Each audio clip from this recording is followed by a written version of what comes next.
Okay, right. So I'm going to start tonight's event.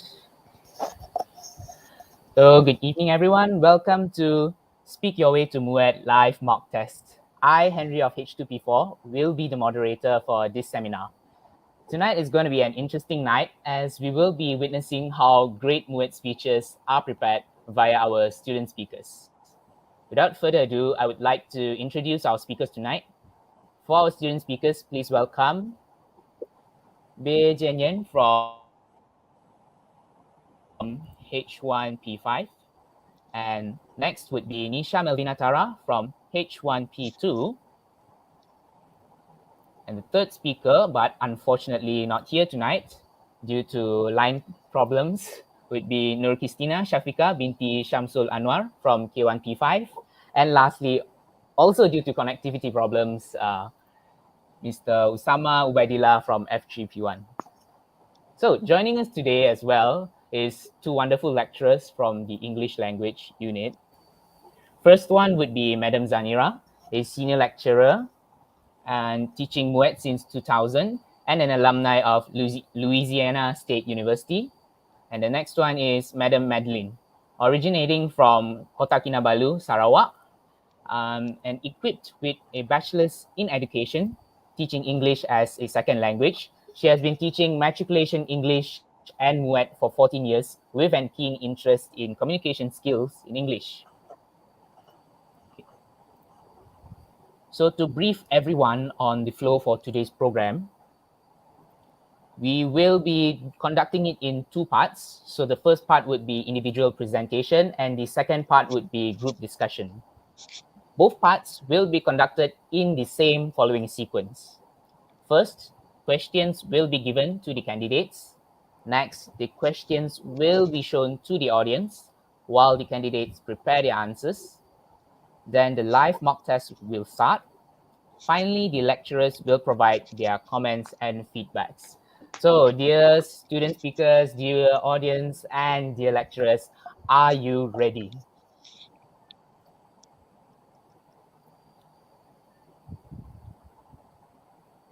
Okay, I take that as a yes. Yes, yeah, ready. Silence is usually the best agreement. Okay, so right now, I shall share.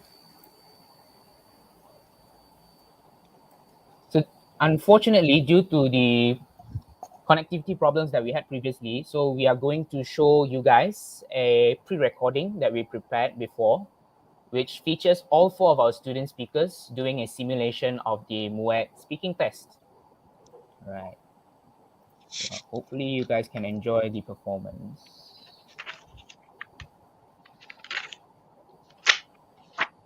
Okay, dear candidates, you have 2 minutes to prepare. Your time starts now.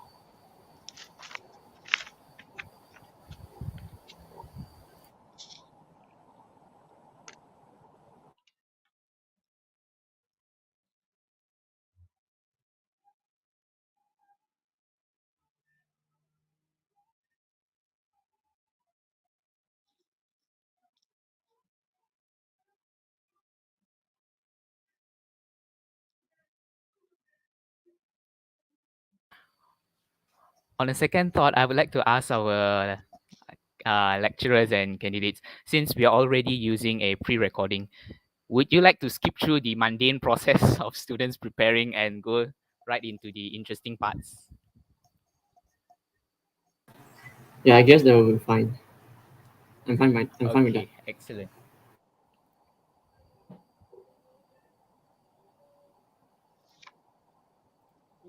To present. Okay. We will proceed with the individual presentation. You have 2 minutes to present.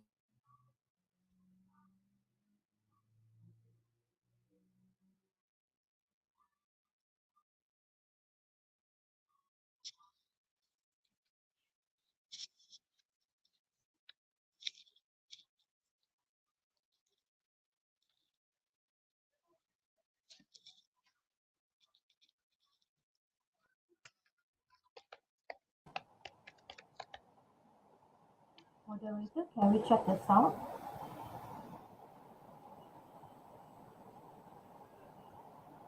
Because their lives are totally packed with various schedules. Sorry about that. Could you guys hear the sound just now? We missed the first part. Oh, we missed the first part. Okay, It's breaking. Yeah, it's not clear. it's not clear. Let's have a look. Yes. Can you please repeat? Yeah. Sure. Okay. Alright. Good evening to everyone present here today. Now, the topic presented to us today is students have to learn how to live independently in university. What are some of the useful skills that they should have? Now, as candidate A, I have been presented with the specific task of why time management is the most important. We all know the saying, time and tide waits for no man. And this is especially true for university students because their lives are totally packed with various schedules, whether it be their studies or their part-time jobs. Now, the main reason why time management is very important to lead an independent life as a university student is because they need a good amount of time to complete their assignments and tasks. As a pre-university student, we all know how important these assignments and tasks are because they contribute a large amount to our final grade. For example, the various biology assignments that we had to do, which were definitely not easy, took a lot of our time and a lot of planning. Therefore, as a university student, you want to have a good time management skills so that you can complete your assignments and tasks within the given time. My next point is about how, with good time management skills, you can lead a healthy and balanced lifestyle. We all know that university students nowadays have been plagued with various health and mental health issues. This is because they are not getting a good rest and exercise every single day. With a good time management skills, they are able to allocate time to go out and have a little bit of exercise and get 8 hours of sleep at night. My third and final point would be about how, with time management, they are able to make time for revision. The first thing that they should be doing is setting up a timetable. This will help them cover back all the things that they've missed out or complicated concepts in subjects such as biology and chemistry, and they'll be able to cover back things that they've left out. For example, they can do practice questions and past year questions to review back and memorize once again whatever they've been taught. In conclusion, time management as a university student will help them to lead an independent lifestyle because they would not have to depend on others to teach them and to guide them into doing their own responsibilities. And with that, I will end my presentation. Thank you. Thank you, candidate A. Candidate B, you may start. Good evening, everyone. Today we are presented with the task which states that students need to live independently in university, and to do so, they require to equip themselves with various skills. Today, I'll be talking about money management skills. The first point that I would like to make regarding the importance of money management is that students will be able to practice mindful spending. And this is really essential because they need to control their expenditure in university so that they can lead a proper lifestyle.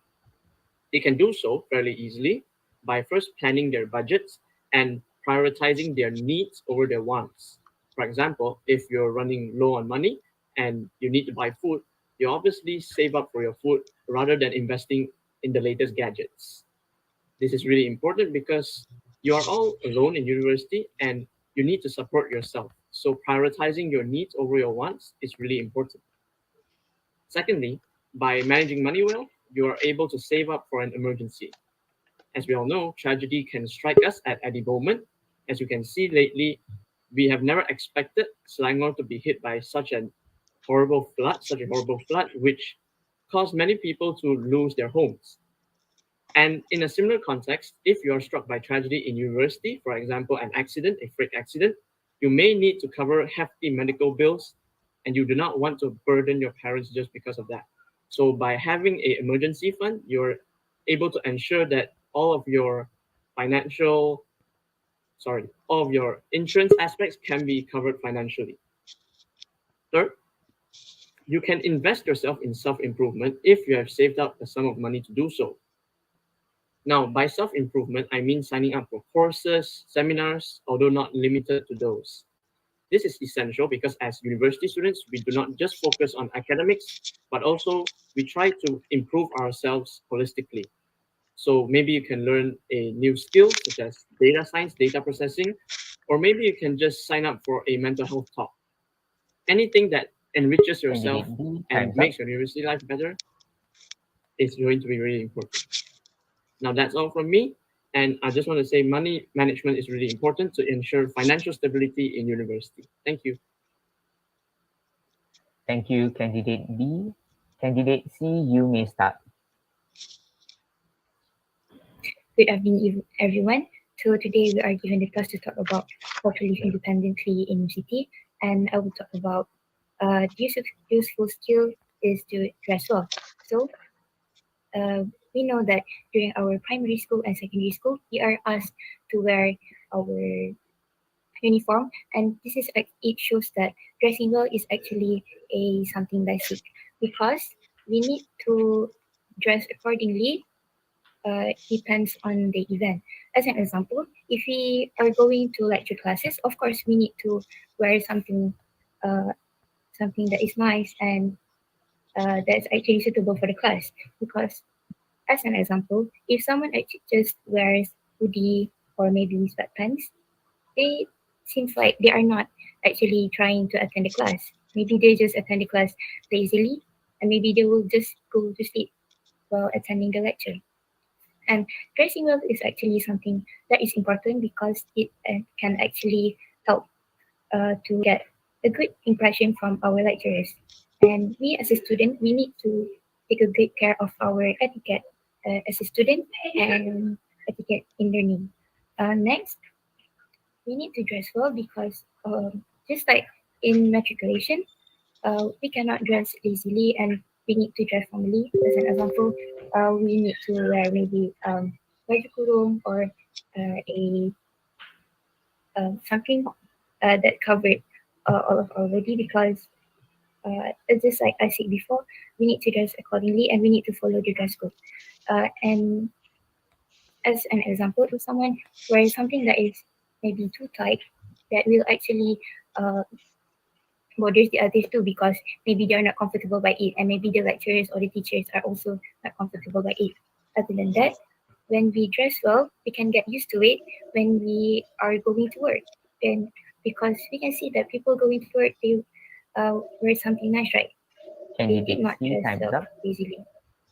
So as a conclusion, we need to start dressing well because it can help us live independently in the city and also can help us during work life.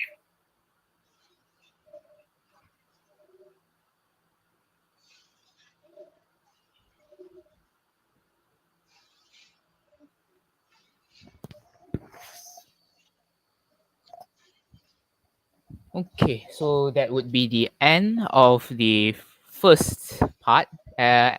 You actually, just a backstory, on the day of the pre-recording, candidate D was also plagued with connection problems. Hence, we weren't able to record candidate D's response as well. So really sorry about that, and we apologize for that imperfection there. So next, we would like to invite Madam Zanira and also Madam Madeline to share their perspectives on the students' performance. Okay. Thank you, Mr. Henry. Good evening, everyone. Speaking is really a daunting task. Yeah. It has been proven to be very challenging to most people, particularly to students, candidates, yeah, for that matter. All right, so let us go down to whatever that has been presented. I mean, we talked about the performance of each and every candidate. For the first candidate, yeah, candidate A, Nisha. Yeah, Nisha, good job. Good job, because generally you have addressed the task. You have addressed the task And the first thing that you ought to do is to analyze the question. And you have shown a good understanding on the topic given. It is about students have to learn to live independently in university. And then you did mention about how students, how they cope with, this sort of life, that they have to endure when being one of the university students. And you have highlighted the focus of your discussion, of your presentation is on managing time well. Managing time well. I like that because you have this strategy, this technique. You go by cause and effect technique, and that has made your presentation organized. You mentioned the causes, that has led students to be mindful of time, in handling his or her life as a student in the university. Okay, and then you go after you have highlighted the cause, you have proceeded in elaborating on the effect. So that's good. What is required of you to do for part 1? Because for part 1, we are looking for the development of ideas. You have fulfilled that. But how much have you developed? It's well-developed ideas. But it is good if you can provide more specific example. That will make your ideas more convincing. Okay, and then you okay, we go back to the point presented. You went on talking about the second point, again by using the same method, cause and effect. So that when you do that, it we can see the coherence of the ideas presented.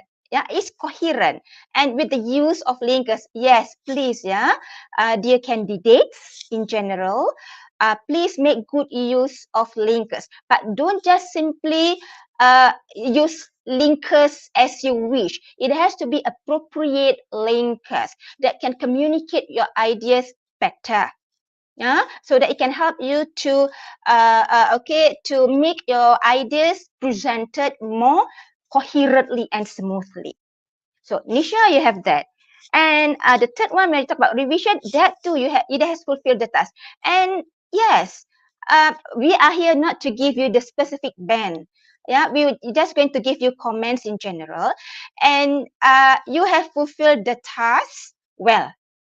Nisha, but it would be much better if you can, like I said, incorporate specific examples. Thus, the ideas can be developed relevantly. Language-wise, there are no issues pertaining to the language. You managed to use both simple and complex structures quite, what do you call that? At ease. At ease. Confident user of the language. That will be all from me. Over to you, Madam Madeline.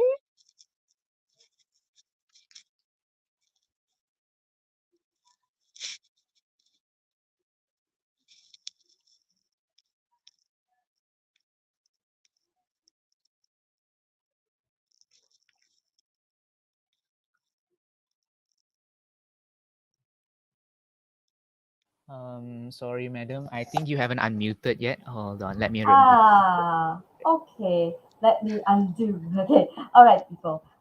Thank you very much, Miss Zanira, for the sharing. So I guess she had already covered everything for Nisha. Okay. So I will not waste more time. Let's move on with our Mr. Bear Jen Yen. Okay. All right. Bear.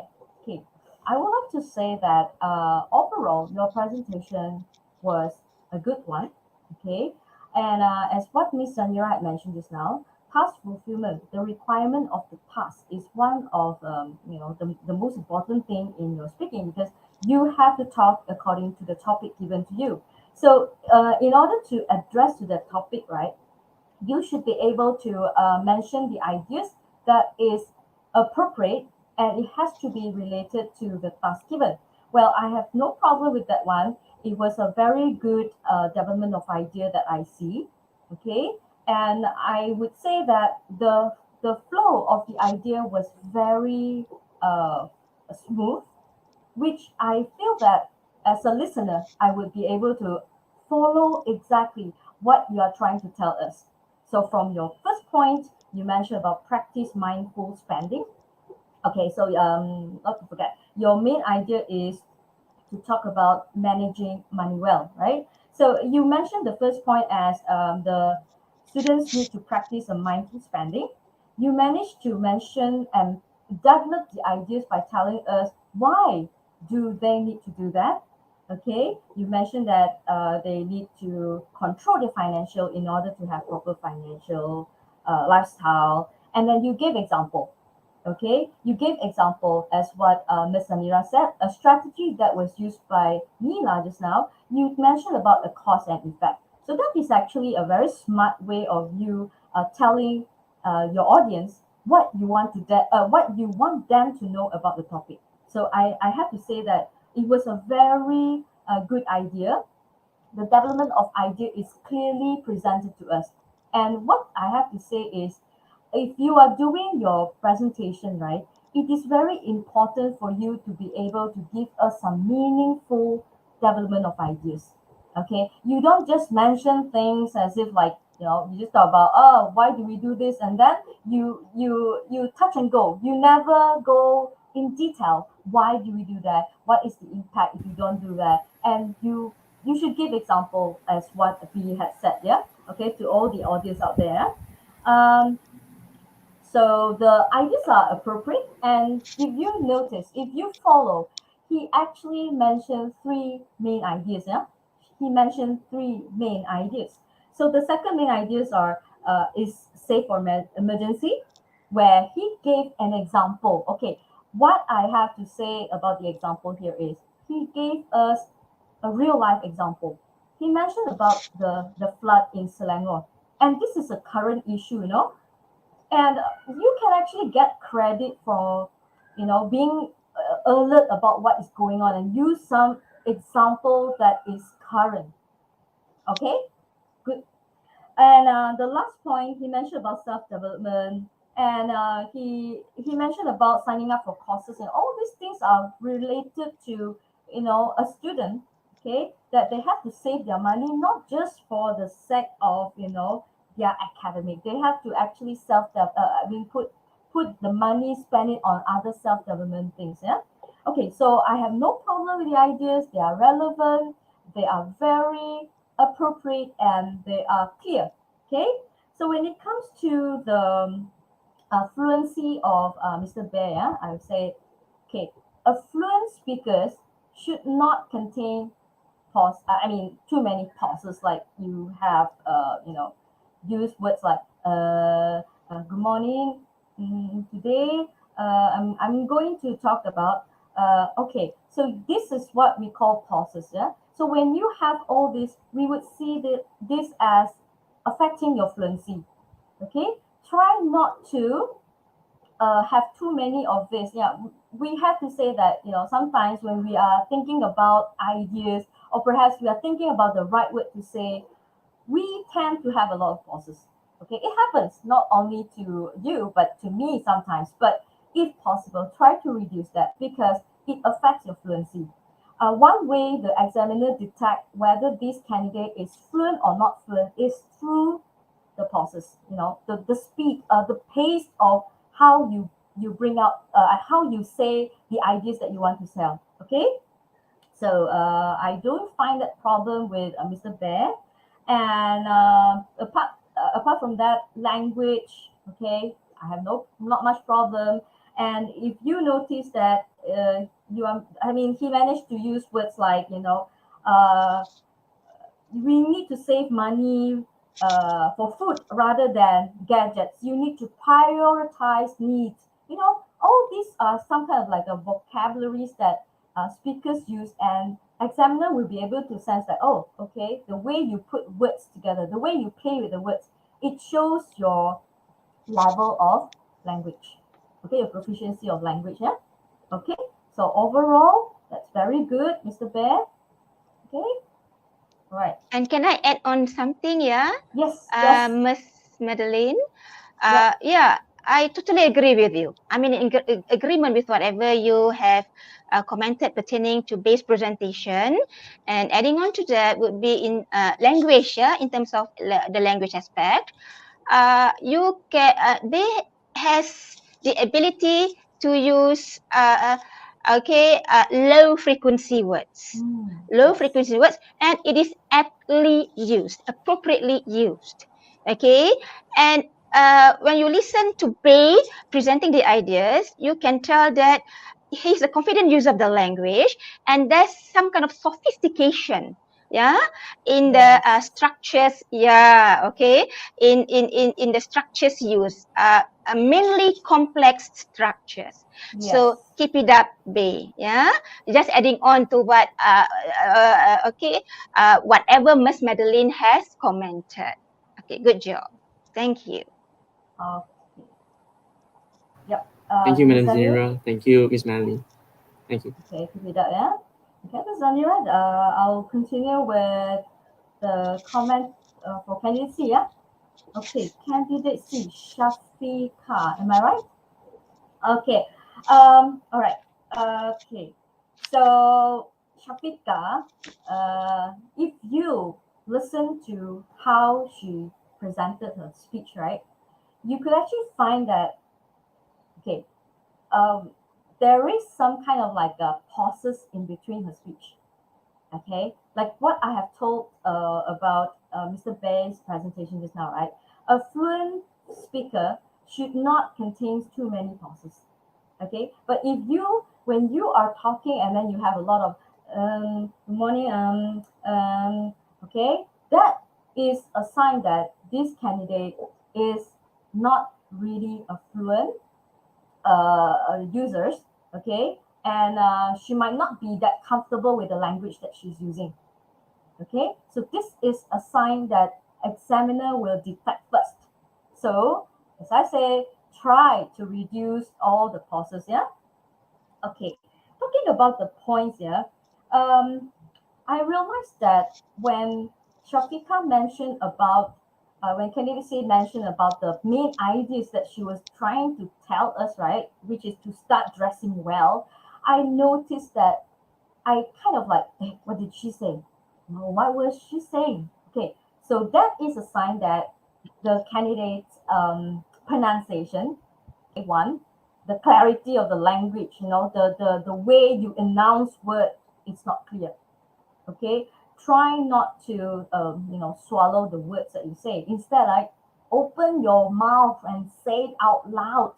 Okay, that is a way how you can score. And plus, you have to understand, because of the COVID SOP that has been implemented by MPM, yeah, the candidates are sitting apart from each other, and there's quite a distance. Yeah, imagine the distance between one candidate to another candidate is 1.5 meters, and from the candidate itself to the other, to the examiner, also another 1.5.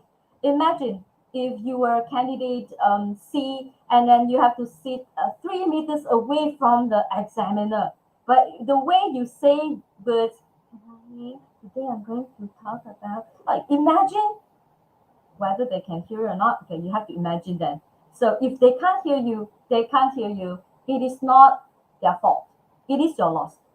So you have to remember, speak loud and clear. Your enunciation, your pronunciation has to be loud and clear. That is the first thing you need to do as a presenter, a speaker. Okay, speak loud and clear. Don't make it a cause that you lose marks. Yeah.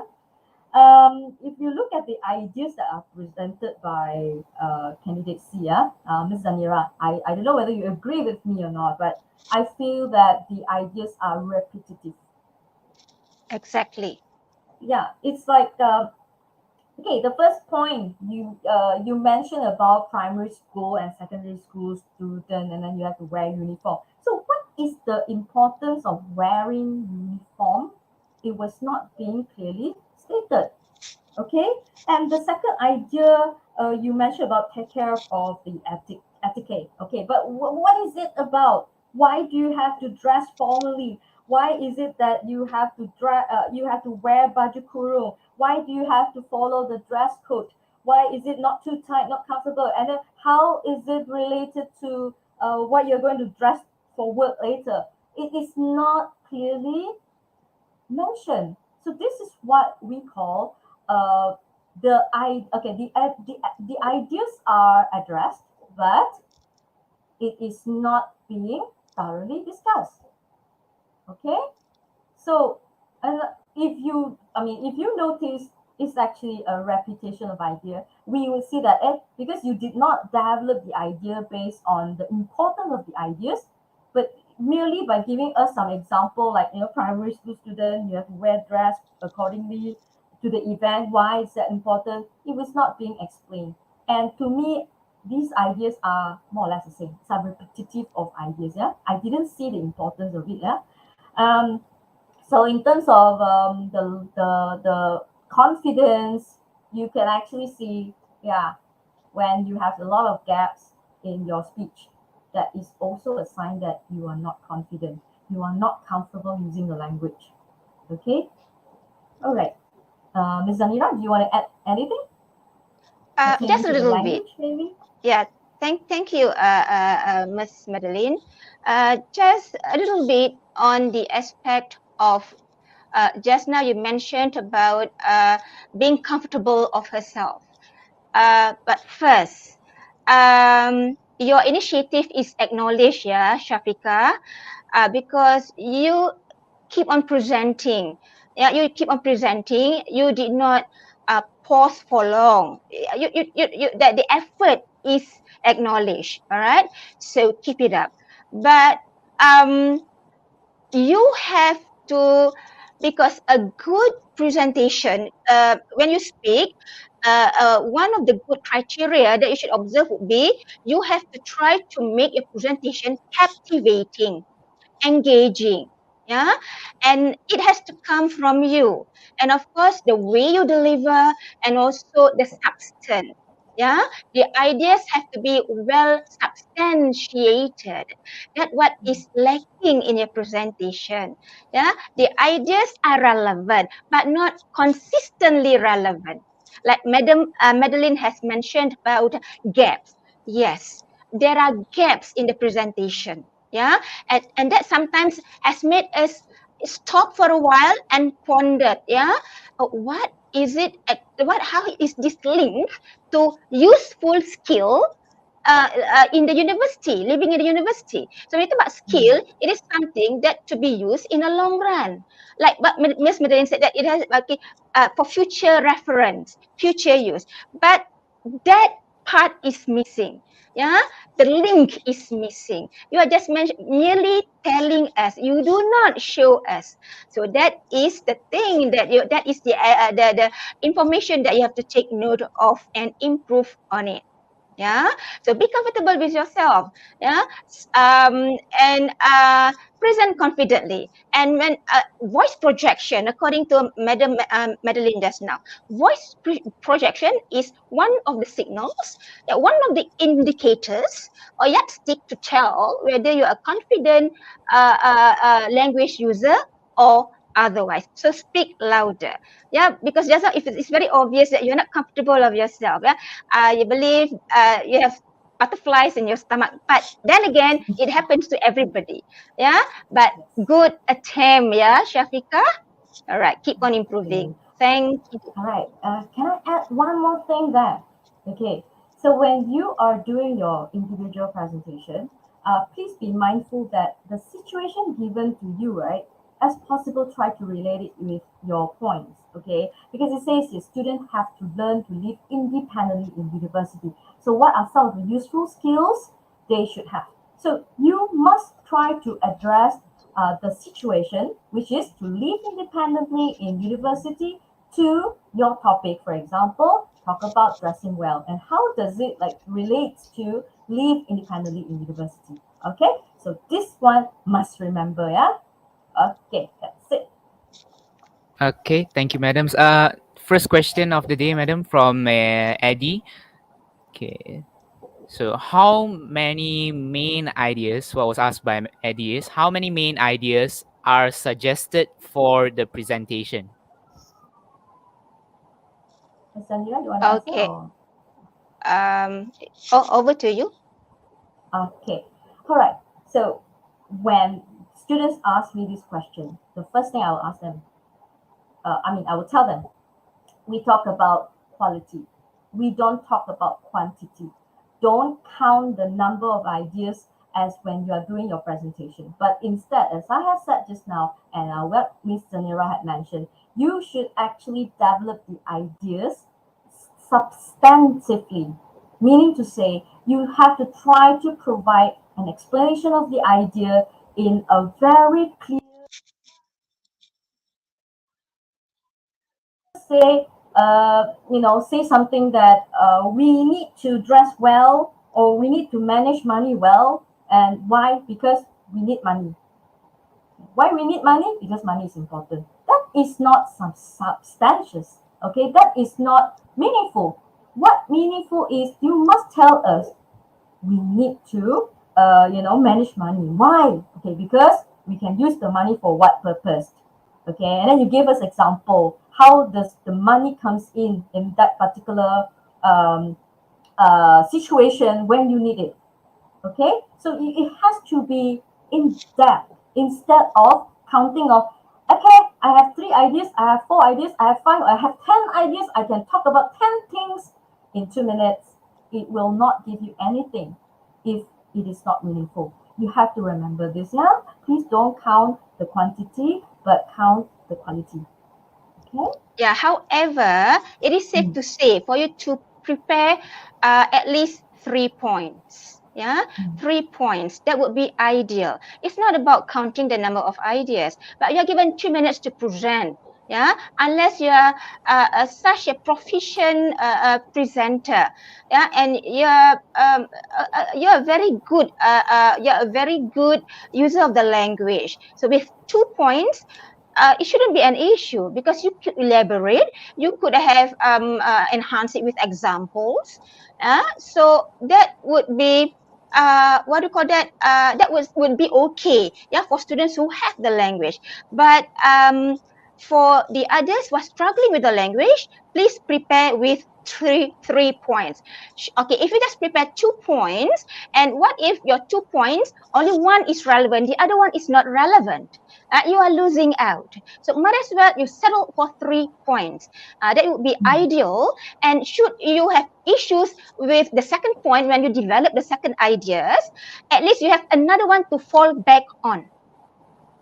All right. So that would be my opinion pertaining to the number of ideas, unless you're a very good speaker.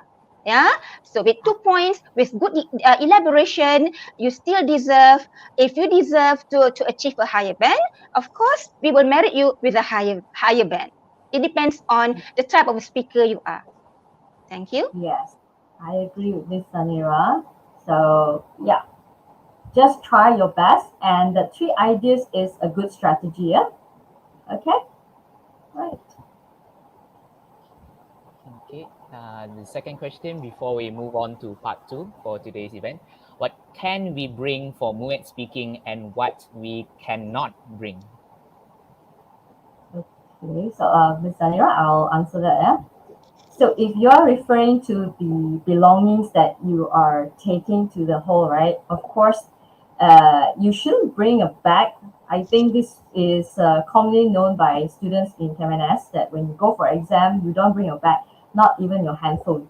Okay, unless right. Okay, this one I have to say that when you go to the exam hall, the must bring thing would be your IC and the wet slip.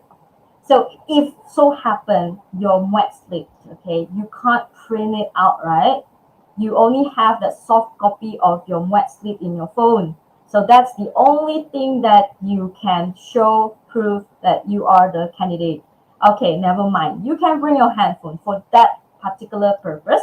After you show it to the pengawas bilik, you have to turn off, switch off your phone, and whether your phone will be held by the pengawas bilik or the examiners, okay, this one, okay, we'll leave it to the person in charge on that day, okay. But if you're asking me that what can you bring, what can you not bring, try not to bring a book, because basically I don't think you'll be like reading your books during the preparation. I mean, when you're waiting for your turn, so that time you should have like butterfly in your stomach. Why not just spend that time, do practice with your friends in that waiting room? Okay, try to practice your muscle. Move some of your muscle, your face muscle. Use that language. Practice that language. Okay. Other things, of course, please make sure that you have a pencil with you. Okay, the stationery with you, and yeah, dress well. Dress properly. Okay. Okay. Okay. Right. So then we shall proceed to the next session, which is the group discussion. So again, for this one, we will be showing a video recording of the part 2 for MUET speaking. All right. Madam Cha, would you like to share the video for today? 3 minutes to prepare. Your time starts now.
I'm sorry, Madam Cha, would it be okay for us to proceed to the discussion part?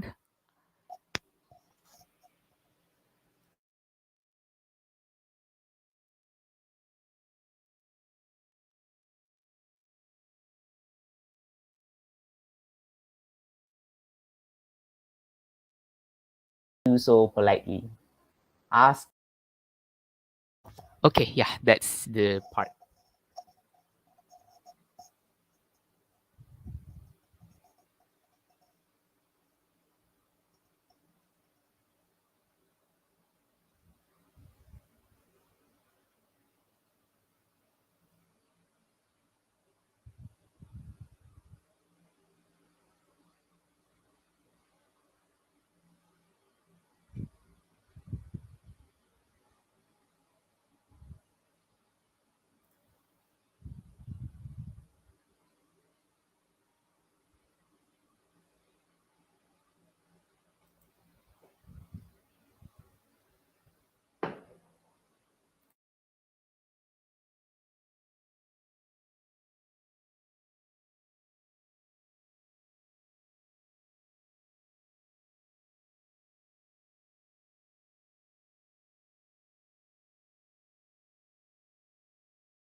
Okay, so it seems that there is an unexpected technical mishap here. Okay, so dear audience, please remain patient. I shall remedy this situation as soon as possible. Thank you for your patience. Okay, here we go. And I shall skip to the juicy parts that you guys are waiting for. I believe Any candidate taught in schools. You may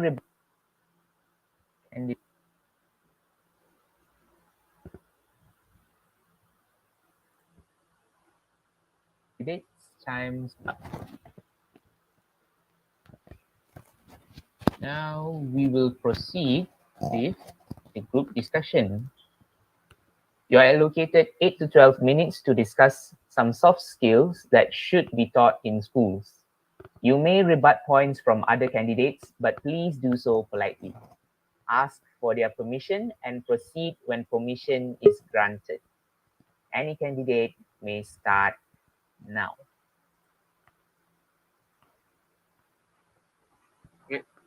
hello and good evening, everyone. Today we are here to discuss some soft skills that should be taught in schools. Personally, I believe that communication skills are the most important skills that should be taught in schools because they do not only teach us how to convey a message, but it also teaches us how to listen and receive a message. Most importantly, without distortion. This is essential to avoid misunderstandings, whether in school or even when we reach the workforce. This allows us to strengthen our relationships and allow for better productivity wherever we are. Do you guys agree with me?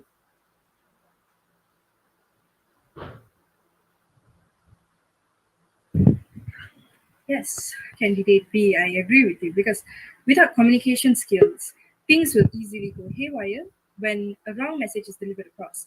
Now, let's, for example, take a presentation. When you're giving a presentation, if you yourself do not know how to convey your message, how will the people listening be able to understand you? Now, whatever message or instruction that you're trying to deliver will not be heard or will not be carried out in the correct manner, and this will lead to many problems in the future. And while communication skills is very important, I think I would like to highlight about teamwork. Now, in teamwork, it is extremely important that you connect with your team members because it it helps make a project succeed. What do you have to say about this, guys? I agree with you. I agree with you, candidate A. That we need to work with others, and also we can see when we are learning here in matrix, we also need to do our work with others. As an example, for our assignment, which is mathematics for group discussion, we need to work with others. And teamwork is actually something that's important because if we did not learn this during our school days, then how can we talk to other people and how can we work with them?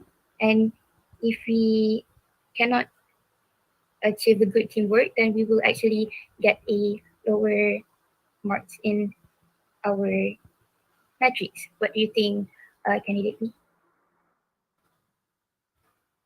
Thank you for that viewpoint, candidate C.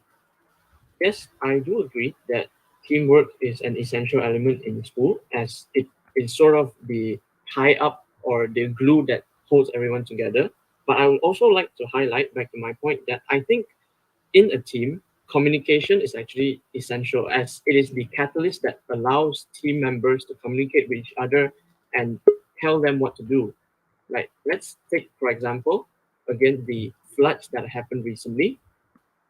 If we were to go to a flood site and we try to clean up a place, we need proper communication between all of the members, which were tasked with different things, or else the task may go haywire, or some tasks may be unattended to due to some form of miscommunication or misunderstanding between team members. So let's highlight another point. I would also say that time management is equally as important as time management skills allow us to prioritize what we do and we can get things done effectively and efficiently. In the context of school life, we can juggle our assignments and also our social life at the same time. What do you think, candidate A? Right. So I want to go back to your point about the flood. Now, when you're talking about the flood, don't you think that everything starts from step one? Step one would have to be problem solving. If the students are not taught problem solving from a very young age, how will they manage a huge crisis in such a tight time limit? And yes, communication is important, but what's the point of having communication when there is no plan? And this is where problem solving comes into play, because with problem solving, you are equipped to handle real world problems with without panicking. And what would you have to say for this, candidate B? Yes, that's a very good point made. And yes, problem solving skills, I would say, are quite important in the 21st century. And I can say so personally from personal experience, actually, because I have been to a few scholarship interviews, and I can clearly tell that what employers look for in young people nowadays aren't academic knowledge or anything of that sort, but instead they look at how they think critically when solving a problem and also how they apply their knowledge in real world situations. For example, in the Shell scholarship interview, which I did not manage to go into but did receive some information from, they asked candidates how would they, let's say, build or upgrade a particular petrol station, which you do not learn in school. But if you can solve problems, you are still able to apply your knowledge and still excel in whatever that you're doing for a real life problem.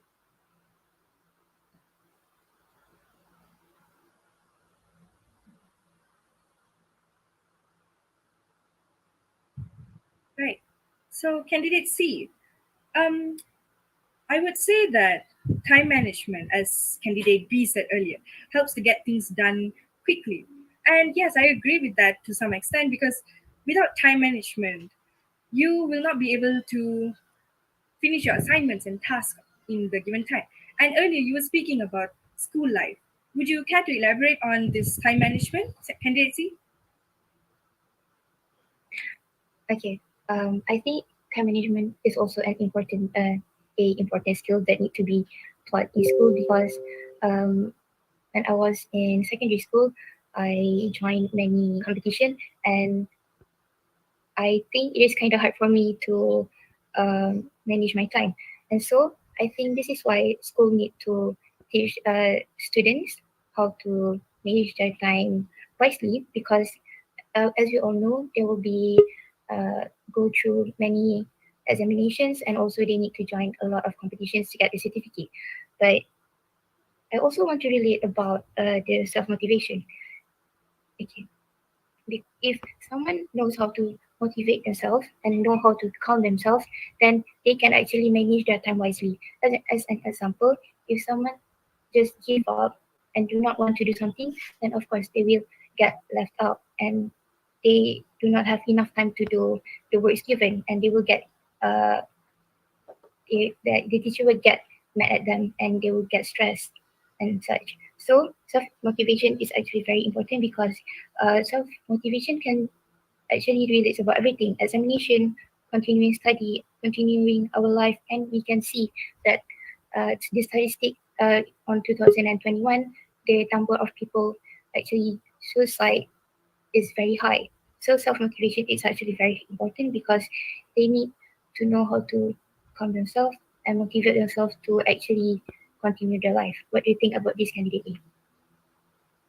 I would have to disagree with you here because there's only so much that a school can do to induce self motivation in students. In my opinion, self motivation should be cultivated at home because, as parents who spend the most time with their kids, they have the responsibility of teaching this self motivation to the kids. Because if you think about it, if students themselves do not learn self motivation at home, how are they going to be motivated to learn new things at school?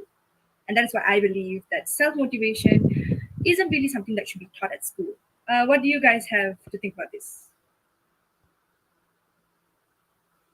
I'm afraid I partially agree with you, candidate A. Yes, it is normally perceived that self motivation is something that we normally learn at home or cultivate at home, but we have to also understand that certain people or students specifically are actually more comfortable in school. And it actually depends on the person whether they feel more at home or at school. And I think that's a very subjective matter that it really depends on the individual. Now, back to the point that you mentioned earlier, I think it all comes back to time management. As if you think about it, problem solving can't really happen without time management. And um, self motivation, on the other hand, is only able to play its effect in a big project or a real life scenario if you manage your time wisely.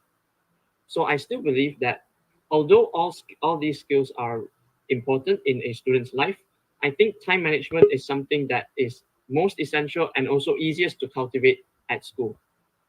What do you think about this candidacy? I agree with your candidate B because I also think that time management is important because when we can see nowadays that there are many flood cases, and if they if the people that be helping them do not know how to manage their time wisely, then they will get rushed to go here and there to help these people, and so many people need to be helped. And I think that's why time management is important and need to be taught in school. Do you agree with me, candidate A? Yes, listening to your views, candidate B and C, I would have to agree that time management is important. I mentioned somewhere earlier that the fast-paced world that people live in today, time management is extremely important to lead such balanced Candidates, time's lifestyle. up. And with all the problems that we have, it's time management is extremely essential. Therefore, with this discussion, we can conclude that time management is the soft skill that should be taught at schools. Thank you.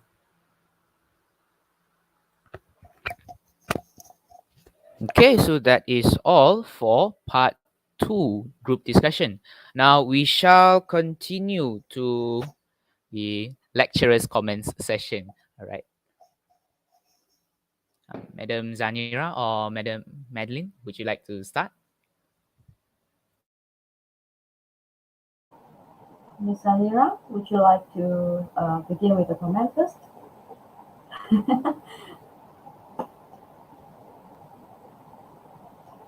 Okay, never mind. I'll start first. Okay, right. Okay, everyone. So when it comes to part two, right? Part two. The assessment will be on a different criteria. Yeah? It is not just on how you develop your ideas. It will also be taken into account is how you manage the discussion.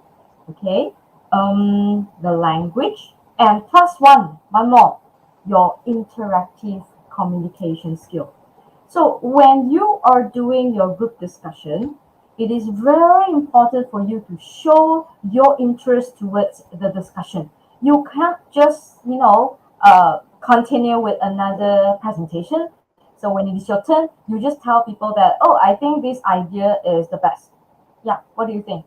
And then after that, even after what the other candidates disagree, agree to your ideas, you never you never receive what they say, and you keep on telling them about what you think without relating to the idea that was presented by your other candidates in the group. So if you happen to to be like what I have mentioned just now, you are not responding, okay? You're not responding appropriately. It will affect your interactive communication skills, yeah? And I would say when it comes to group discussion, no more writing, okay? When the time is up, okay, no more writing. You can only listen and respond. But do not listen just for the sake of to answer. When your friends say, I think communication skill is better, okay, but you just listen. So if you don't agree with it, oh, I disagree with you. No, please don't do that. Instead, you have to respond to what your friends say. You must listen actively. Okay, what is active listening? Yeah? Active listening means you listen, you understand, you analyze, you interpret what your friend is saying instead of just, listen. Oh, he said about communicative skill. I don't agree with that. I think the other ideas are better. So I tell them, I tell that person, oh, I don't agree with you. Okay, I don't agree with you. Why? You must explain why. Okay, this is what I always tell my students. You have to respond appropriately before you put forward your own idea. Okay, so if your friends say communication skill is the best soft skill that should be taught at school, right? Then respond appropriately. Yeah, I agree with you. Why soft skills should be taught at school? Because blah blah blah blah blah. You have to respond to that idea. Even if you have your own idea, you can actually talk about it later. You can ask your friend what they think. Yeah. So come back to the picture of the discussion just now. Yeah.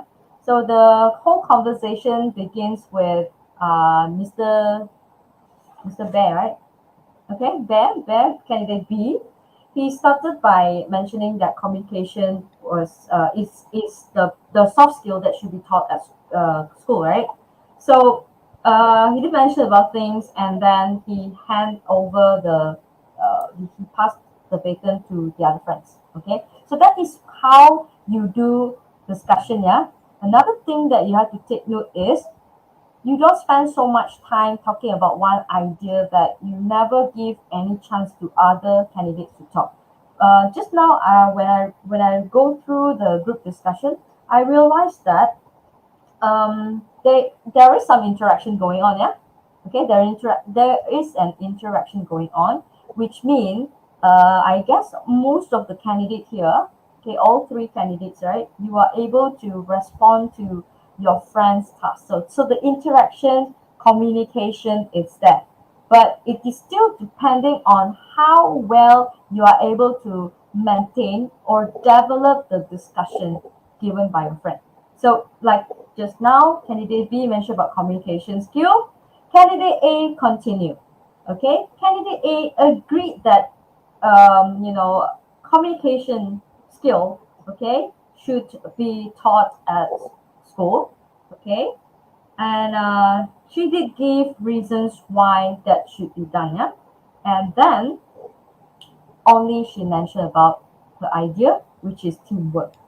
Okay, and not only just say that, oh, I think teamwork is a soft skill that should be taught, but taught at school, but you have to mention why that is your choice of idea. Basically, when you first mention about one idea, okay, like if you look at the question, you analyze the questions first. So there are there are 5 points given to you, right?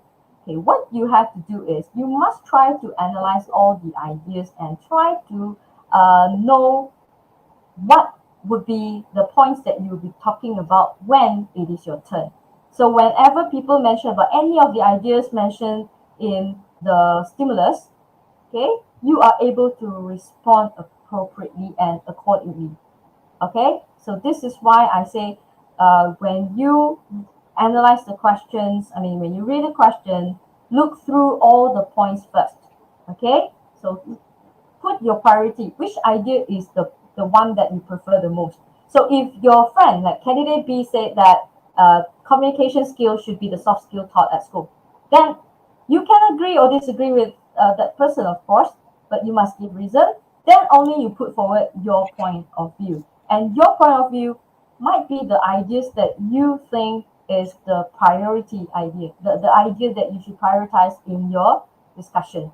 Okay, so that is what you can do. Yeah, so I see that happens. Yeah, and I also see that when you are doing the discussion, right, it cannot be kind of like a planned discussion. Okay, what I mean by planned discussion is prior to the discussion, you have already talk about it. Okay, candidate B, you start first, and then A's turn, and then after A is C. C, go back to B. B B go back to A, and then go to C. Okay, it should not be a planned discussion like that. Please don't put that as a strategy, which I don't recommend. Okay, if you want to have that as your strategy, you must really know what to say.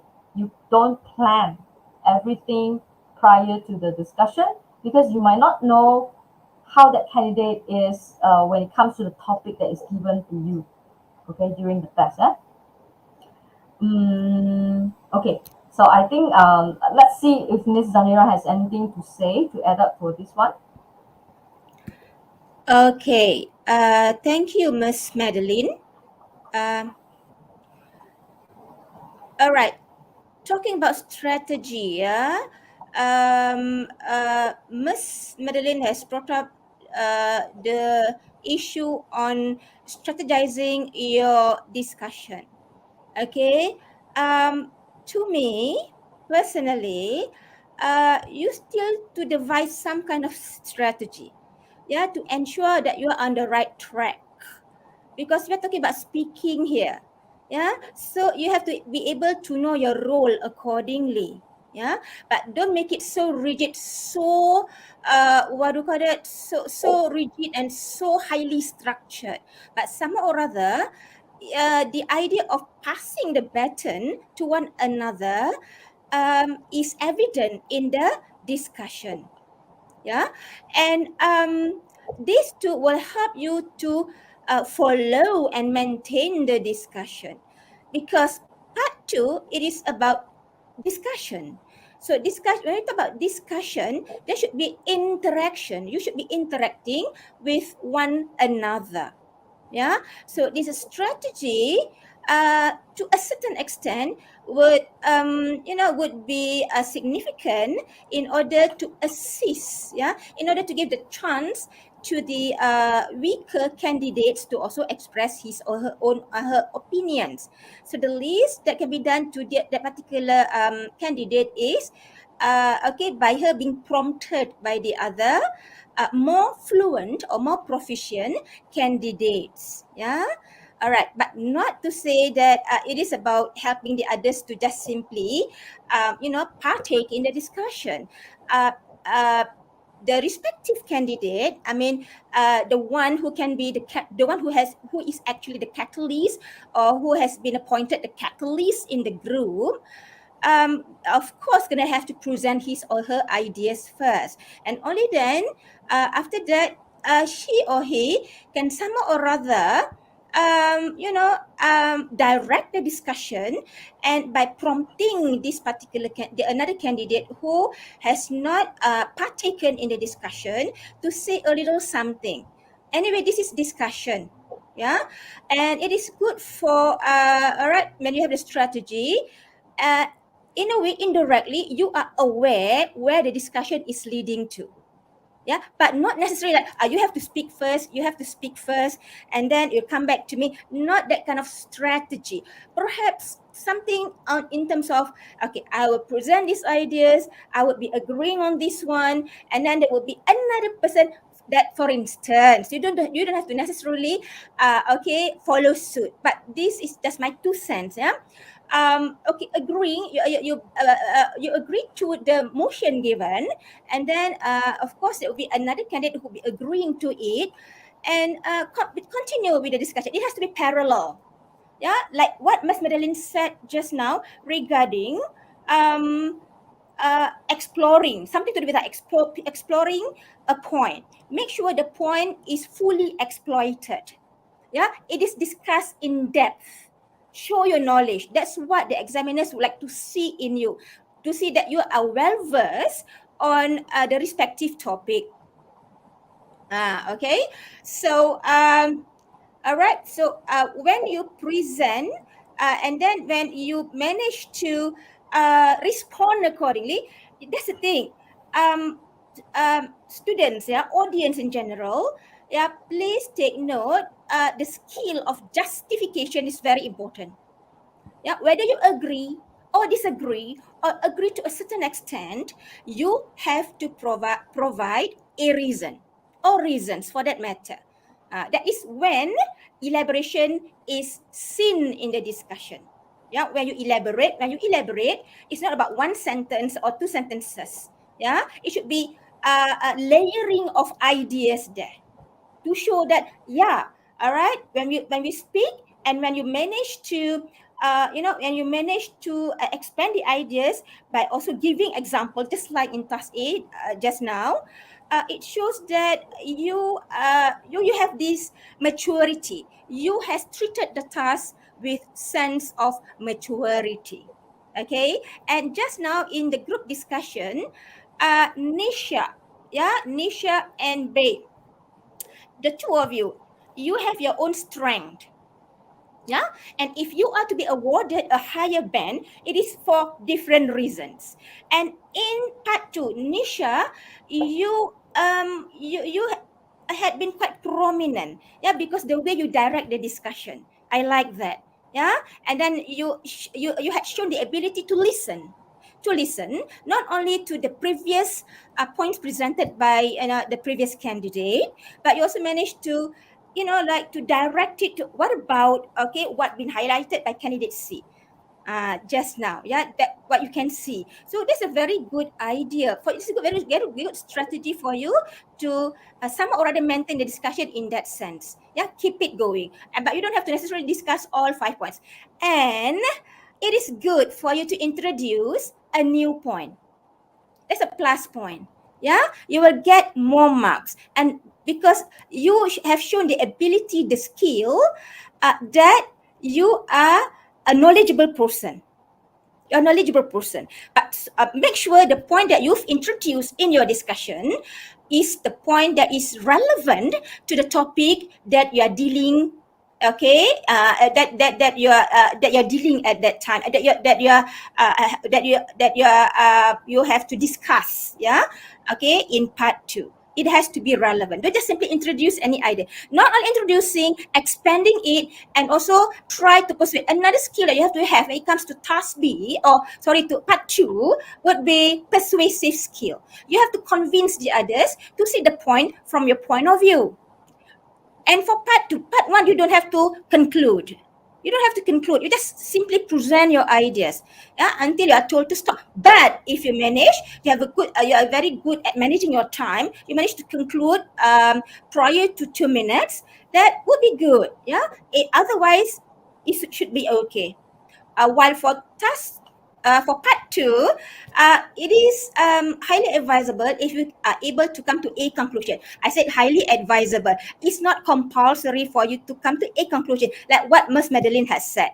Yeah, okay. Because when you are able to come to a conclusion, it shows that there's a discussion take place, and all 4 of you, or 3 or 4 of you, have been following the discussion accordingly. Yeah, and for candidate Shafika, yeah, I forgot which candidate you are. Shafika, I think candidate C. Yeah, again, yeah, the effort is there. The effort is acknowledged. Good. Yeah, but still, there's still room for improvement in terms of language. Yes, because due to I believe you are not confident of yourself. Some of the words are not clear. Yeah, and that we have to guess, we have to infer. It's not clear, and then it's not really appropriately suitable for the ideas that you are elaborating. Okay, so, and then again, it's easier to say than to do. Yeah, when you speak, sometimes you are not aware of the language that you are using to explain your ideas. More importantly, just go on. Okay, speak your mind, present, and speak up. All right, that will be all from me. And Ms. Madeline, if you want to comment on anything else? I think all the 3 speakers are able to interact. Okay, so I have no problem with that. Just take note on the point developments. Okay, it is not much different compared to part 1. You still have to make sure that all your audience understand what you're trying to say, and another thing, you have to try to link your ideas with what your other friends in the group have said. So you have to maybe try to justify your points. Why is your point better than your friend's point? And why should they think that that should be the best soft skill that should be taught at school? And you have to try to make make sense to your friends. Okay, that is most important. Yeah. Okay, and if you look at the ability of the speakers, yeah, all the three speakers to communicate. Okay, I have no doubt all of you are able to respond to each other, interact very well. It's just that I would say, like what Miss Zanira mentioned. Okay, all of you have your own strength. Okay, just be careful. Just be careful. Every time when you have agreed or disagreed of an idea, okay, please keep in mind, okay, let's say you have mentioned about communication skill before. So then before you give a new idea, right, try to talk about communication skill, whether all of you agree or disagree. You don't just say, oh, I agree with you, you give reasons for that, and then you put another idea. So try to come back to the previous idea that you have mentioned. Try to, make some kind of like justification, comparison. Hey, why are we agreeing to another idea now? How about the idea that was mentioned before? Are we just like forgetting about the ideas that was mentioned before? Okay, so you might want to look back on it, yeah? And take note, you should not be writing down anything. So whatever you have, it's here. So just listen, pay attention to what your friends say, and continue, discuss with your friend, okay, respond to them. So you have to receive and respond accordingly. Okay. Hmm. Um, Henry, I think maybe we can answer some of the questions there. Yes, definitely. So right now we'll be having a Q&A session. If we can, we try to answer as many as possible due to the overwhelming response. So I hope the audience, since you have stayed this long, I hope you are still enthusiastic to stay for a little more longer, since you guys have posted a lot of questions, and I hope you can benefit way better and way more from this Q&A session. So let's look at the first one from a Potterhead. Question for group discussion. Aren't we supposed to just agree with one point? We can keep agreeing with each other. Ms. Zanira? Please repeat the question. Henry, please repeat. For group discussion, aren't we supposed to just agree with one point? Or we can actually keep agreeing with each other? You are given 5 prompts for a reason, because different candidates have different viewpoints. Yeah. And the prompt which has been chosen by the respective two candidates to present, depending on the level of proficiency, that the question has been designed in such manner. Yeah, in such manner. So normally, high proficiency student would opt for rather a challenging point, because he or she has the ideas, while for an average student, perhaps low proficiency students, they would opt for a more what do you call that, a common idea. Common idea they can easily relate to, and of course they are comfortable to elaborate and to present. And talking about agreeing, you are given 12 minutes maximum tops, all right, to discuss. But don't just simply agreeing on one point. Otherwise, one point, and you may end up, I can see the possibility of your repeating the ideas. Because you just talked about that one idea. It's not wrong, but it shows your level of maturity. Yeah. Okay. Why don't you explore the points accordingly? But you don't have to discuss all 5. You just pick 2 or 3 And I just simply say pick up. It depends on the question and it depends on the group concerned, yeah, on how you're conducting your discussion. But it is good for you to agree and disagree because these are the skills that examiners look for when assessing your performance. Please have a variety, but at the same time, don't be stubborn. Don't be hard-headed. That too is not good. Yeah, you can be marked down. Yeah, so if you are hard-headed, you are just so into your point. It shows that you haven't been listening to the other speakers. So that is bad news. So listen. Yeah, it's okay for you to present whatever that you feel strongly about, and then listen, and then right? And perhaps there would be something that is highlighted by the other presenters that makes you say, yeah, that is true. How come I did not see that? Slowly but surely, yeah, you try to see it, and then then agreeing. I mean, in the process, slowly but surely, try to see it from whatever that had been highlighted from from the other side point of the other side, the other side of the coin, I would say. Don't you think so, Miss Madeline? Yeah, I can't agree more. If you keep on agreeing with the same idea, just make sure that you have a lot of things to tell about that idea. Otherwise, you cannot maintain that discussion for 12 minutes. Huh? Okay, take note. Okay, we hope we have answered your questions, Harry. Okay, Madam Zanira, I would like to quote you on one part where you said, candidates do not need to discuss all 5 ideas. They can actually just select 3 and discuss around about it. So the next question correlates to these 2 quotes from Jeman. So during discussion, should all 5 points need to be discussed? I think you've already tackled this question then, right? Exactly. Okay, so Jeman, I hope you got your answer. All right, now let's go to the third question of the day. Wilfred Chu, is it possible to not come to a conclusion, or we must agree on the best way? Okay, I'll answer that.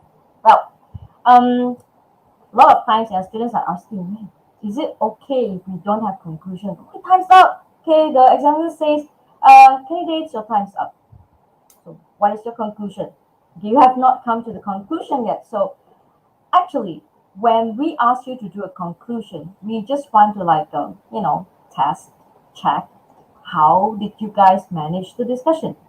And please bear in mind that the group discussion is not, the objective is not to make sure that you have a conclusion. Whether or not you have a conclusion, you still have a group discussion. So that is the thing that you have to bear in mind. We want to see how you actually manage the whole discussion, how you do the turn taking, how do you actually communicate with others, to see differences and similarities. How are you able to come to a consensus on a thing? But however, if you couldn't come to the same agreement, you couldn't agree with each other, it is okay to disagree with each other. So you could actually say that we couldn't come to the conclusion. We agree to disagree with each other. So you can do that. Or maybe you could just say that, looks like we have discussed on the ideas, and majority of us believe that idea number A is the best idea. So yeah, that is our conclusion. So we will follow the majority. You can do that. Please do not, like what Miss Zanira had mentioned just now. Yeah, she did say that you can't just agree, be hard-headed with your own idea.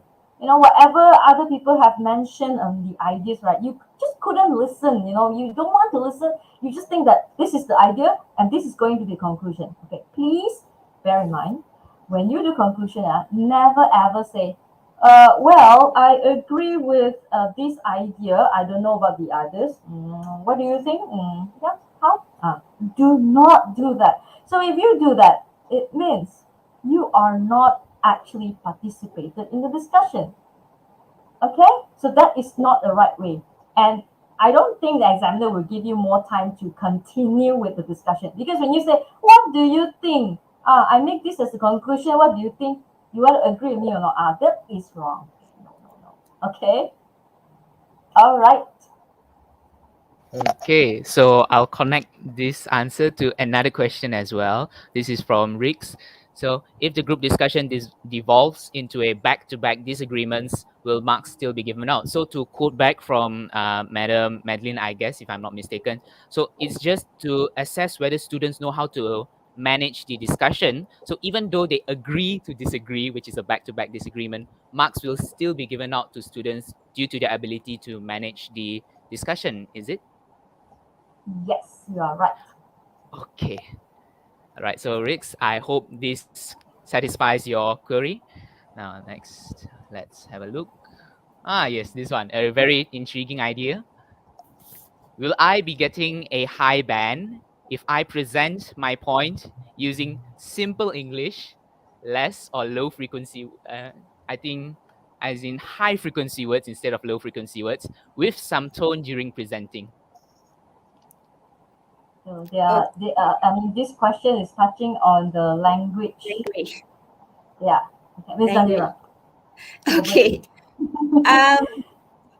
We talk about MUET, and MUET is about band scale, and it's about discriminating, identifying high proficiency level student and lower proficiency level.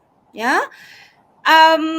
Of course, language plays a major role here. With simple language, meaning comes across.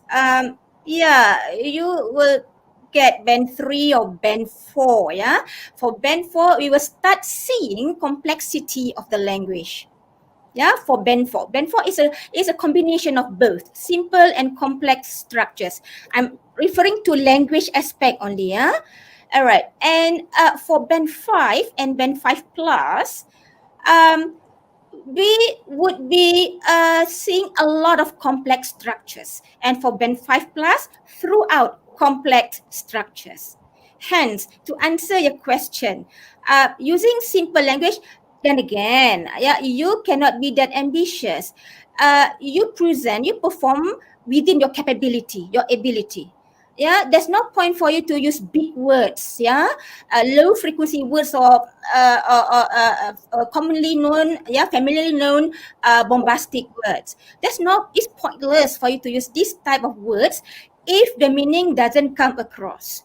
And if you happen to use big words but it is not appropriately used, you would be losing out in both aspects because meaning doesn't come across, language is not appropriate. So you're losing out in terms of both, both criteria. So why don't you just go, like I said, go within your capability. Go for simple structures, no worries, yeah. But okay, simple structures, and perhaps there would be single word errors. Meaning still comes across clearly, but try to do a big something today, task fulfillment. Yeah, try to present ideas which are not mundane, or ideas which which has some kind of like complexity to it. Try your best. Okay, it does not take a good student to have that kind of ideas. If you are a well-read person, then you can get to present this kind of ideas. And even though you have errors, you're using simple language, you can touch band 4. You can be placed in band 4, married to the ideas developed. And do not forget the what do you call that, the examples. Yeah, do not forget to incorporate examples, because examples will make your idea more convincing. That is one of the ways for you to justify your ideas. Justification via providing examples. All right. So, but don't worry, it doesn't mean that you use simple language. You are going to automatically be awarded band 2 or band 2.5 or band 3, depending on how the style, when it comes to presentation speaking, style also is taken into account. Yeah, certain speakers, they have certain style in presenting their ideas. Perhaps in terms of intonation, yeah, in terms of in terms of perhaps using interesting phrases, useful expressions, and then again, normally this would be this would be normally expressed or used, okay, by good students. But I think as an average student, you too can what do you call that, display your what do you call that, your display your ability, that you know how to use, at least if not a lot, like certain phrases accurately in your presentation, and that some or other will merit you with a higher score. Yeah, do I answer the question? Okay, Miss Zanira, can I add up on this one? Sure. Okay. So yeah, what Miss Zanira mentioned was really clear. Okay, on that particular things. Yeah. So here I would like to add in a bit. Yeah. Okay. So when you say you are talking about the low frequency, I mean the high frequency, low frequency words, so that is about language. But when you are talking about tone, okay, so my students, they will know, when I say tone means you should not having it flat like good morning. Today I'm going to talk about, you're not talking like a robot, okay? So you should make sure that you have that kind of like tone which goes up the hill and down and up the, okay, whatever words that you need to emphasize, please say it loud and clear, and make sure it is, the rhythm is interesting to listen to. Otherwise, who would like to listen to you if you are so boring? Okay, I tell you, if you talk like a robot, nobody likes to listen to you. Okay, maybe they're like, what is this person doing? Is he a robot? And then after that, after a few seconds, they would not be listening to you anymore. Okay, so that is what you have to understand. Yeah, and another thing to add on this part. Yeah, even though your language is like, okay, I have a lot of grammatical errors. Okay, but your ideas are good. Even though you have a lot of grammatical errors, but your idea is good, you still earn points for your topic development. You still earn points for the task fulfillment. You still earn points for that communicative ability. We see that, oh, even though this person, the grammar is not so good. Okay, but look at how enthusiastic that person is when he or she is delivering the talk. Of course, I will be like, oh, I should give marks for communicative ability. I should also give a word mark for the task fulfillment because the ideas are correct. The ideas are being very meaningful. Okay, so why not? So I would just have to tell you that you do not be too much conscious about, anxious about, oh yeah, my language is not good. I'm not confident. When you have that thought, it means it affects your confidence. When it affects your confidence, it affects your fluency. Okay, just bear in mind. Okay, you don't only you are not only given the marks for the language, but you have to consider other things. That's what I mentioned just now: the point development, the fluency, the communicative ability of yours, confidence that is also have to be taken into account. Yeah. Okay. We hope we answered that question. Yeah. In detail. Okay, now let's go to the next question. Will we lose points if we are the one who kept being prompted to give response to another candidate's opinions? Okay, so I'll answer this question. Now, just now I did mention when I first, started the comments for part 2, I did mention about interactive ability of yours. Yeah, if you do not show interest in the discussion, you always kept being prompted. Yeah, people always have to like, what do you think, candidate C? What do you think of my idea? Tell me more about it. That means you are not interested with the discussion, and of course you will lose mark. not only losing mark for the point because you are not talking, you are losing mark for the communicative ability. It shows that this candidate is not comfortable with using the language. Of course, you will lose mark. Okay, another part losing mark. Language. So when you don't talk, how do we assess your language? We don't even know whether you are using the language correctly or not. Of course, you are losing marks. So, of course, this is like a chain reaction. You don't talk, you need to be prompted. It means you don't have idea, you don't have that language confidence, and we can't do anything to help you. If you even if you are being prompted but you never give your response, no marks. Difficult to assess you. That would be a lower band candidate. Right, Miss Zanira? Yeah, correct. Being prompted like once would be okay, but not too Yeah. frequent. Yeah. Yeah, it shows your weakness. And definitely will affect your mark. Okay. Are there any questions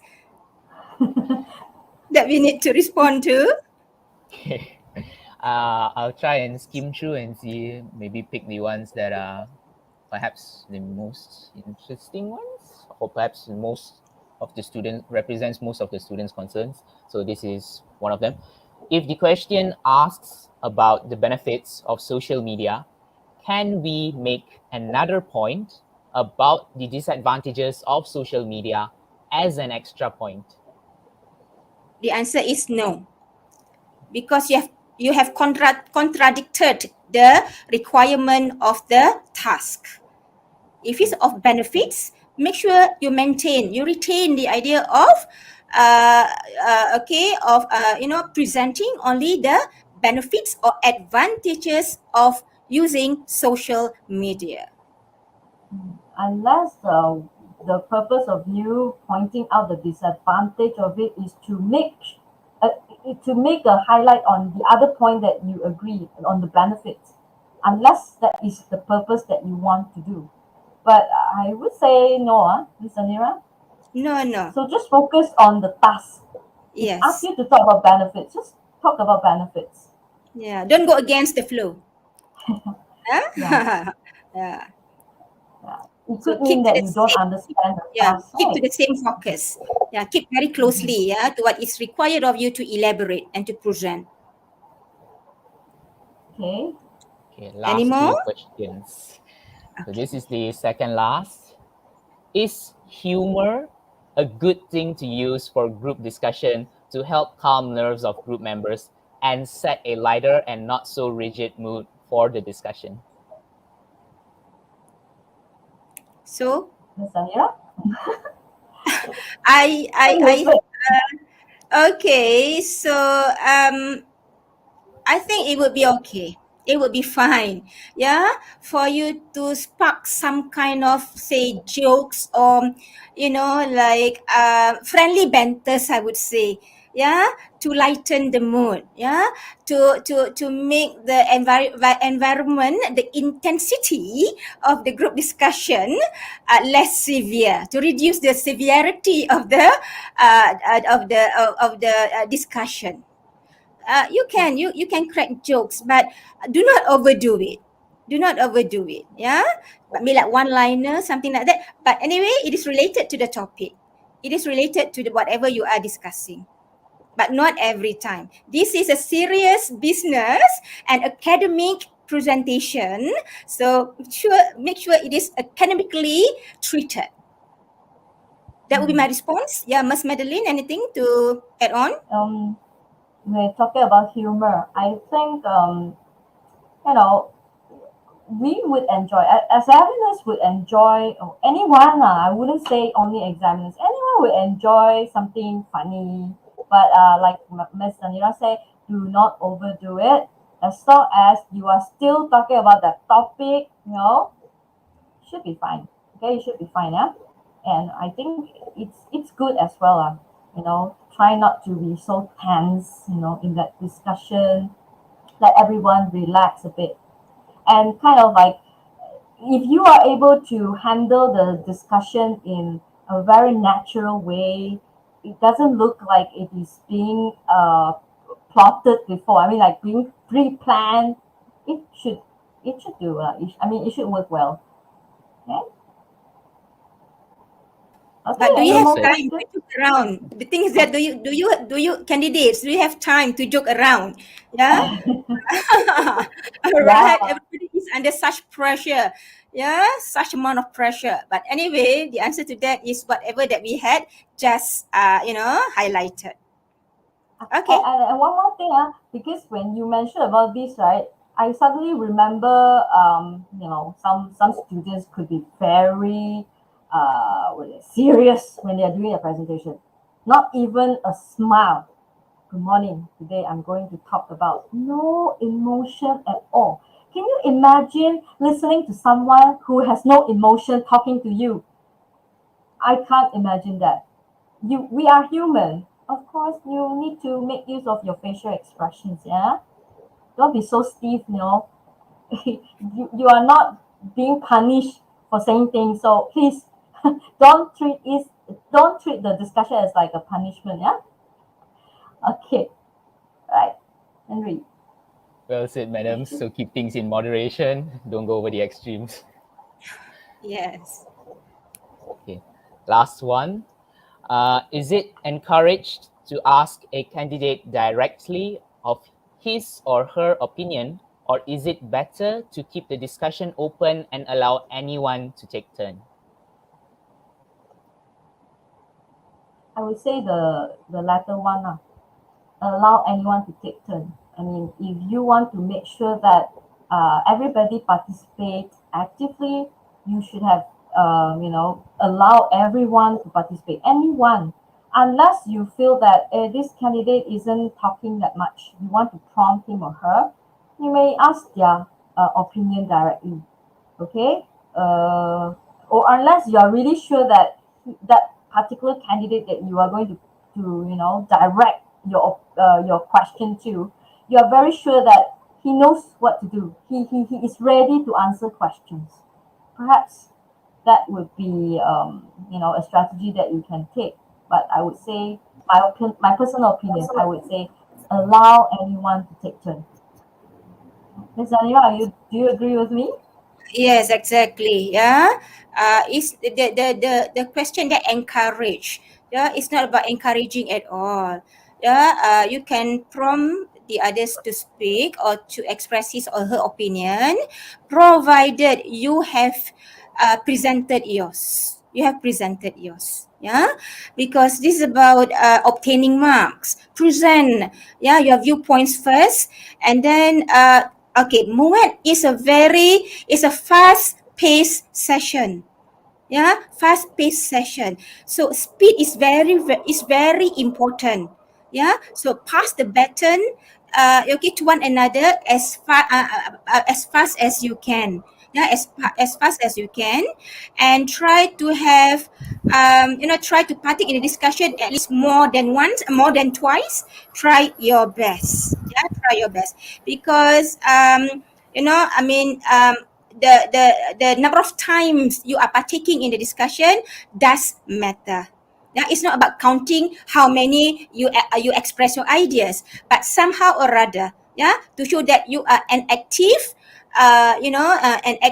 candidate, and then you are actively taking part in the discussion. All right. So that would be from me pertaining to that last question. Thank you. In essence, it all leads back to a person's communicative skills, right? Okay. So I guess we're already past overdue for a long time. We're about to reach the 2-hour mark. So, dear audience, we have reached the end of today's program. Thank you for your time and attention throughout this event. We, the organizing committee of the live mock test, would like to wish all MUET candidates good luck and all the best for the upcoming MUET exams. Additionally, we would like to extend our gratitude to our student speakers and lecturers for gracing the live stream tonight with your enthusiasm and expertise. As you can see here, we have, if not the full crew, a partial of our organizing committee here. So thank you, everyone. Have a great night. See you soon. Bye.